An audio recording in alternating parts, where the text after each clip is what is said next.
तो आरंभ करें आज की कहानी। एलिसर ने पुस्तक का नाम पढ़ा। क्या था? Robinson Crusoe.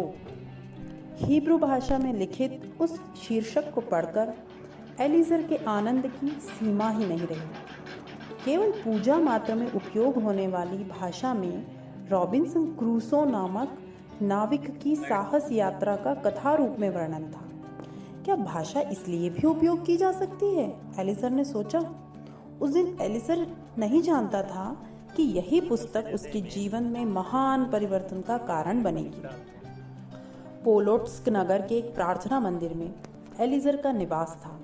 वह धार्मिक शिक्षण प्राप्त कर रहा था, इसलिए उसे निःशुल्क आवास व्यवस्था वहां प्राप्त हो गई। ब्लूकर के घर से अपने निवास में आकर एलिसर ने सबसे पहले उस पुस्तक को छुपा के रख दिया, जिससे वह दूसरे लोगों की नज़र में न आने पाए।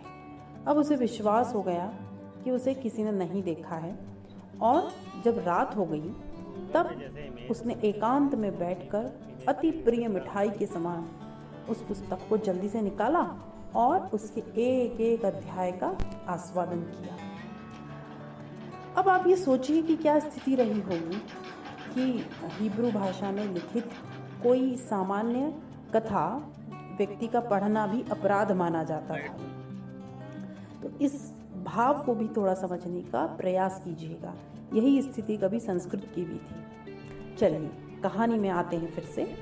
कुछ ही दिन बीते थे कि उस प्रार्थना मंदिर के व्यवस्थापक को किसी प्रकार ज्ञात हो गया कि यह बालक हिब्रू भाषा में लिखित कोई कहानी पढ़ता है। इस घोर अपराध के दंडस्वरूप उसने उस दिन रात को भोजन नहीं दिया, और उस रात में भी उस पुस्तक को पढ़ने का वो नहीं पढ़ पाए, ऐसी व्यवस्था की। किंतु बालक उस पुस्तक को पढ़ने का मोह ही नहीं छोड़ पा रहा था। वह किसी तरह से छुपते छुपाते एकांत में पहुंचा और उसने उस पुस्तक को फिर से पढ़ा। किसी के आने की आहट जैसी सुनी तो वह जाग गया। जल्दी से उसने उस पुस्तक को अपने बिस्तर के नीचे छिपाकर सोने का अभिनय किया। तभी द्वार को खटखटाते हुए उसके मामा ने अंदर प्रवेश किया।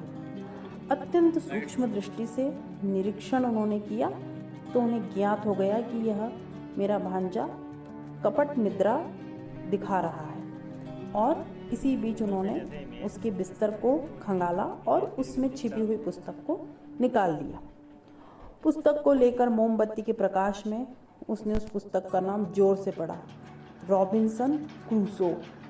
नाम बढ़कर वो चिल्लाया, मैंने जो सुना था वह सत्य ही है, यह मैं जान गया हूँ। मैंने तुम्हें यहाँ धार्मिक शिक्षण के लिए भेजा था, किंतु यहाँ तुम अधार्मिक कार्य कर रहे हो। मुझे जब यहाँ बुलाया गया तो मैंने नहीं सोचा था कि तुमने ऐसा कोई कार्य किया होगा, किंतु वस्तुतः ये लोग सत्य कह रहे हैं कि तुम हिब्रू भाषा में लिखे हुए इस सामान्य कथानक को पढ़ रहे हो। पवित्र भाषा में लिखा हुआ यह अपवित्र कथानक है।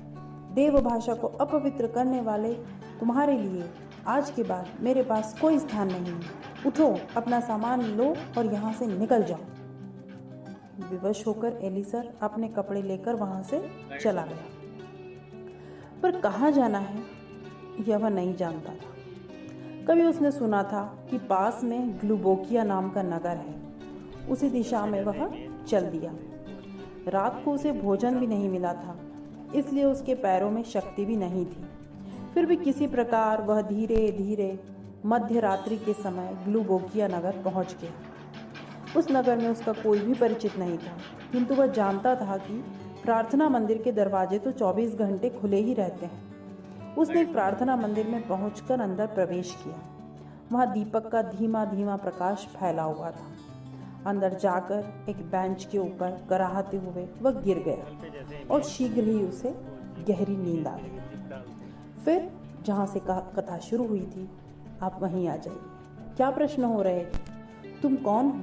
कहाँ से आए हो? जागे हुए उस बालक से सुबह की प्रार्थना में सम्मिलित लोगों ने पूछा। रोते हुए एलिसर ने संक्षेप में अपनी कथा कही। उन उपस्थित लोगों में से एक लंबे और मध्यम आयु के पुरुष ने एलिसर के मन को बहुत आकर्षित किया। सब सुनकर उस पुरुष ने एलिसर से कहा, मैं श्लोमो योनस हूँ। मेरा परिवार बहुत बड़ा है। यदि तुम्हें स्वीकार हो तो तुम भी मेरे परिवार के सदस्यों में से एक हो सकते हो। एलिसर ने सहमति में सिर हिला दिया और उसके पीछे पीछे चल दिया। योनस ग्लुबोकिया नगर का एक प्रतिष्ठित और धनी नागरिक था और उसका मदिरा बनाने का व्यवसाय था। उद्यानों से सुसज्जित विशाल घर में वह रहता था। योनस के घर में एक विशाल कमरे में बने हुए ग्रंथालय को देखकर एलिसर के आश्चर्य की सीमा न रही। अलमारियों में सैकड़ों पुस्तकें व्यवस्थित रूप से रखी हुई थी। एक एक अलमारी को आश्चर्य से खोलकर देखते हुए एलिसर का चेहरा मुरझा गया। यह देखकर योनस ने पूछा, बेटा क्या हुआ? तब एलिसर बोला, ये पुस्तकें किस भाषा में लिखी हुई है? न तो ये डिश भाषा है और न ही हिब्रू। मुझे तो ये दो ही भाषाएं पढ़ना आती है। एलिसर ने कहा। योनस ने कहा, ये पुस्तकें जर्मन, फ्रेंच और रूसी भाषा में लिखी गई है। यदि तुम चाहो तो वे भाषाएं भी सीख सकते हो। योनस की पत्नी भी उसी के समान सहृदय थी। उनके 4 पुत्रियां और 2 पुत्र थे। नाश्ते के समय एलिसर का परिचय उनकी बड़ी बेटी डेबोरा के साथ हुआ। वह 18 वर्ष की थी। वह एलिसर की सारी कथा सुनकर बोली, यदि आप चाहें तो मैं आपको सारी भाषाएं सिखा सकती हूँ। एलिसर ने प्रसन्नता से इस बात को स्वीकार कर लिया। तो विलंब क्यों? शुभ कार्य जल्दी करना चाहिए। अभी से ही शिक्षण आरंभ हो जाए। ऐसा कहती हुई डेबोरा उसे पुस्तकालय में ले गई। योनस की छोटी पुत्री पोला उस समय एलिसर को अत्यंत विस्मय से देख रही थी। डेबोरा निस्संदेह उत्तम भाषा शिक्षिका थी। उसने एलिसर को अत्यंत प्रेम से जर्मन, फ्रेंच और रूसी भाषा सिखाई। धीरे धीरे एक एक शब्द का उच्चारण करके, उच्चारण के प्रकारों को दिखाकर, एलिसर के मुख से उच्चारण करवाकर उसके अर्थों की व्याख्या करते हुए पढ़ाने वाली डेबोरा के प्रशिक्षण और अपेक्षा को एलिसर ने व्यर्थ नहीं जाने दिया। निरंतर अभ्यास से दिन प्रतिदिन प्रगति करते हुए एलिसर ने उसे अपने परिश्रम से संतुष्ट रखा। योनस पैदल टहलने के लिए जाते समय बीच बीच में एलिसर को भी साथ में ले जाता था। इसी प्रकार एक दिन जाते समय योनस ने एलिसर से कहा, बेटा, भाषा सीखने में तुम अत्यधिक कुशल हो, ऐसा मैंने सुना है। यह जानकर मुझे बहुत संतोष हुआ। उन सभी भाषाओं को अच्छे से सीखो, किंतु हिब्रू भाषा कभी मत भूलना। सुमधुर भाषा है वह, किंतु आज वह केवल प्रार्थना के लिए उपयोग की जाती है। पवित्र यहूदी साहित्य की मान रक्षा उस भाषा के द्वारा की जाती है, पर मैं चाहता हूँ कि वह नित्य व्यवहार की भाषा के रूप में प्रयोग की जाए। वचन दो कि अपने जीवन में कभी हिब्रू भाषा को नहीं भूलोगे। एलिसर ने अपनी प्रतिबद्धता व्यक्त की। 2 वर्ष तक एलिसर डेबोरा से भाषाएं सीखता रहा। इस बीच उसने जर्मन, फ्रेंच और रूसी तीनों भाषाओं में अपनी शिक्षिका के समान सामर्थ्य प्राप्त कर लिया। 2 वर्षों में एलिसर की अध्ययन के प्रति आसक्ति और परिश्रम को देखकर योनस को विश्वास हो गया कि उचित अवसर प्राप्त होने पर यह बालक निश्चित ही कोई महान कार्य करेगा।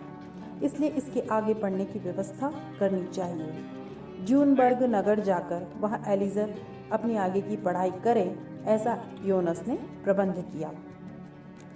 एलिसर का ज्यूनबर्ग जाने का दिन भी आ गया। उस दिन भी डेबोरा ने प्रतिदिन के समान एलिसर को पढ़ाया। पाठ समाप्त होने पर उसका मन खिन्न था। एलिसर की भी वैसी ही स्थिति थी।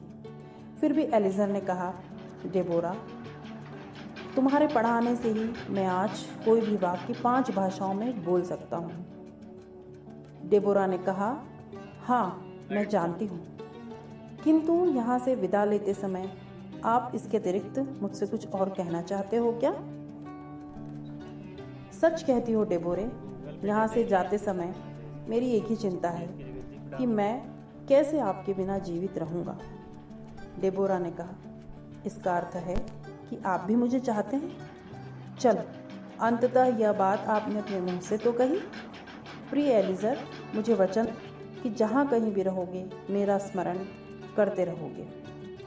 एलिसर ने यिद्दिश भाषा में कहा, मैं वैसा ही वचन देता हूँ। डेबोरा ने कहा, नहीं मित्र, यह वचन मैं हिब्रू भाषा में ही सुनना चाहती हूँ। उस पवित्र भाषा में मैं इस पवित्र जीवन की शपथ को सुनना चाहती हूँ और मैं चाहती हूँ कि हम दोनों एक साथ हिब्रू भाषा में इस शपथ को ग्रहण करें, तभी मुझे संतुष्टि होगी। जब एलीजर हिब्रू भाषा में यह बातें कह रहा था, तब कहीं अंदर आती हुई डेबोरा की माता बोली, बेटा जल्दी करो, जाने के पहले भोजन भी करना है।